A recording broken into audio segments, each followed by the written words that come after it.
All right, we do have the latest advisory in, or at least information in on the latest advisory on Delta. It continues to intensify. Hurricane Hunter aircraft were down there earlier, and this isn't that big of a surprise. It's kind of in a perfect environment. This is one of the reasons why we always worry about the Western Caribbean in October. The water temperatures stay warmer there longer than anywhere else in the Atlantic Basin. There's not a lot of wind shear this time of year down there, so it's going to continue to intensify.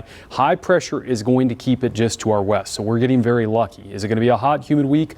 Yes, it is. Last week we had a blast of autumn. This week we're basically going back to late summer. But all that being said, we shouldn't complain because a big high pressure that is right about in there is what's going to keep us warm and muggy, but it's also what's going to keep Delta on a west-northwestward path, again staying away from us. It is definitely more organized. Now, it is a small hurricane.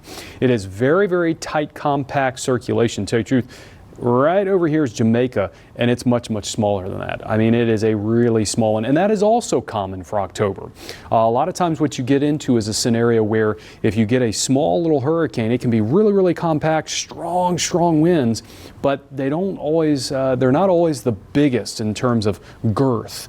So sure enough, as long as this can just miss land, it actually won't have much impact outside of the center of circulation. However, unfortunately, it could come close to Cancun, and it's going to be peak in intensity when it does that. As you can see right here, expected to become a major hurricane. Now, it will likely weaken as it gets closer to the north central Gulf Coast for a couple of reasons. As it goes around the western side of this high pressure, it's expected to make a northerly turn. That's what these hurricanes do. They tend to always want to go poleward.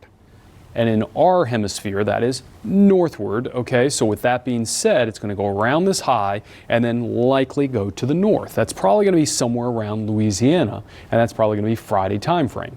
But number one, the water temperatures are a little cooler in the North Gulf. Number two, there's wind shear up here. See this blue color? That indicates a lot of wind shear. So as it moves west-northwest, there's no wind shear. I expect it to intensify rapidly and stay at that until it gets to about this area. Now, will that be enough, those two factors, to weaken it considerably before it makes landfall?